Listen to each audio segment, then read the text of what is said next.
નમસ્કાર મિત્રો, કે ચેનલમાં આપનું હાર્દિક સ્વાગત છે। હું દિનેશ સિંહ રાઠોડ।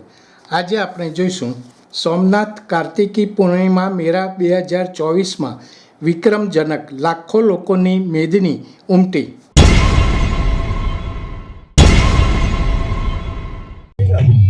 જય સોમનાથ।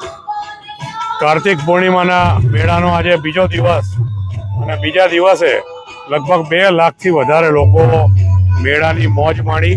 ખાસ કરીને જે ખાણીપીણીના સ્ટોલ છે ત્યાં પણ ખૂબ જ ભીડ જોવા મળી। જે નાની બાળકોની રાઇડ્સ છે એ રાઇડ્સમાં પણ લોકોની ભીડ જોવા મળી, બાળકોની ભીડ જોવા મળી। આ કાર્તિક પૂર્ણિમાના મેળાના બીજા દિવસે જ રેકોર્ડ બ્રેક કહીએ તો 2 લાખથી વધારે લોકોએ આજના મેળાનો આનંદ લીધો છે। મેળામાં જે કેદીના ભજીયા છે તે સિવાયના પણ જે ખાણીપીણીના સ્ટોલ છે એ સ્ટોલમાં પણ મોટી સંખ્યામાં લોકોએ આજે મેળાના ગ્રાઉન્ડમાં ભોજનનો આનંદ લીધો છે। ખાસ કરીને મેળામાં જોવામાં આવ્યું કે લોકો ઘરેથી પણ પોતાનું ભોજન લઈ અને મેળાના ગ્રાઉન્ડમાં બેસીને પરિવાર સાથે ભોજન લેતા હોય છે। આવું આ મેળાના બીજા દિવસે જ ખૂબ જ મોટી સંખ્યામાં લોકોએ મેળાનો આનંદ લીધો છે। સોમનાથમાં આયોજિત કાર્તિકી પૂર્ણિમા મેળો 2024 એ અત્યાર સુધીના દરેક રેકોર્ડ તોડ્યા છે। જ્યારે મેળાની પ્રથમ રાત્રિથી જ લાખો સહેલાણીઓનો સમુદ્ર ઘૂઘવાટા મારી રહ્યો હતો। ટ્રસ્ટ દ્વારા લોકોની સુરક્ષાને કેન્દ્રમાં રાખીને સરકારશ્રીના સુરક્ષા માપદંડો મેળવવામાં નિષ્ફળ ગયેલ એજન્સીનું ટેન્ડર રદ કરી મોટી રાઇડ બંધ રાખવાનો નિર્ણય લેવાયો હતો। ત્યારે આ નિર્ણય લોકો અને વેપારીઓ બંને માટે આશીર્વાદરૂપ સાબિત થયો છે। જે સામાન્ય પરિવારો મેળામાં 2 કે 3 રાઇડમાં બેસીને ખાણીપીણીમાં ઓછો ખર્ચો કરતા તેની સામે ખાણીપીણી રાચરચીલાનો વ્યાપાર અનેક ગણો વધ્યો છે। અત્યાર સુધી ક્યારેય પહેલાં ન આવી હોય તેટલી મેદની જોવા મળી છે, જેથી મેળામાં વેપારીઓ આનંદમાં છે। સાથે મેળામાં આવનાર મુલાકાતીઓ પણ જણાવી રહ્યા છે કે મેળામાં રાઇડ્સમાં ખર્ચો કરવા ઉપરાંત પણ સલામતીની ચિંતા સતાવતી હોય છે। ત્યારે સોમનાથ ટ્રસ્ટે સલામતી ન હોય તેવી રાઇડ્સ બંધ રાખવાનો જે નિર્ણય કર્યો તેને કારણે સુરક્ષા પણ અનુભવીએ છીએ। સાથે સાથે જે રાઇડ્સમાં ખર્ચો કરવાના હતા તે બાળકો સાથે ખાણીપીણી અને ખરીદીમાં કરીએ છીએ, જેથી પરિવાર પણ ખુશ। મેળાના દિવસે લોકોએ હસ્તકલા, રાચરચીલું, ફૂડ માર્કેટ, જેલના ભજીયા, સુપ્રસિદ્ધ ગુજરાતી ગાયકો અને વૃંદની સંગીત સાધના સાથે સાથે મેળાના પરંપરાગત અને આધુનિક બંને પ્રકારના મનોરંજન મેળવ્યા હતા।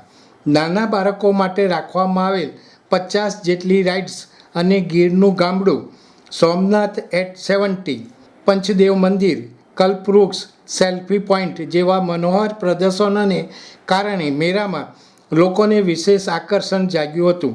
લોકોએ આ મેળામાં પોતાના પરિવાર સાથે ઉમંગભર્યા માહોલમાં ભાગ લીધો હતો। જોવા મળ્યું હતું કે સરેરાશ મુલાકાતીઓની ખરીદ શક્તિ વધી હતી, જેના કારણે મેળાના વિવિધ સ્ટોલ્સ પરના વેપારીઓને ગત વર્ષોની સાપેક્ષમાં અપેક્ષા કરતાં બમણું વેચાણ થતાં અર્થતંત્ર તંદુરસ્ત રીતે ખીલ્યું હતું। આટલી મોટી સંખ્યામાં આવનાર મુલાકાતીઓ માટે ટ્રસ્ટ દ્વારા વિશાળ પાર્કિંગ, પાણી સહિતની પ્રાથમિક વ્યવસ્થાઓ ગોઠવી હતી। સાથે સાથે મેળાની સુરક્ષાને પણ અગ્રિમતા આપવામાં આવી હતી। ફાયર ટેન્ડર સહિતની ટીમ, એમ્બ્યુલન્સ મેળામાં સ્ટેન્ડ બાય રખાયા હતા। મેળાને ચારે તરફથી પોલીસ સુરક્ષા પણ મળી હતી। કોઈ પણ અનિચ્છનીય બનાવ ન બને તેના માટે પૂરતો પોલીસ ફોર્સ ગોઠવવામાં આવ્યો હતો। સાથે જ ગીર સોમનાથ પોલીસ દ્વારા ડ્રોન સર્વેલન્સ કરીને સુરક્ષાની સમીક્ષા પણ કરવામાં આવી હતી। આમ શ્રી સોમનાથ ટ્રસ્ટ આયોજિત સોમનાથ કાર્તિકી પૂર્ણિમા મેળો 2024 પોતાના ઇતિહાસમાં સૌથી વધારે ફૂટફોલ અને વેપારીઓ માટે વિક્રમી વેપાર તરફ આગળ વધ્યો હતો।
દર્શક મિત્રો, અત્યારે આટલું જ.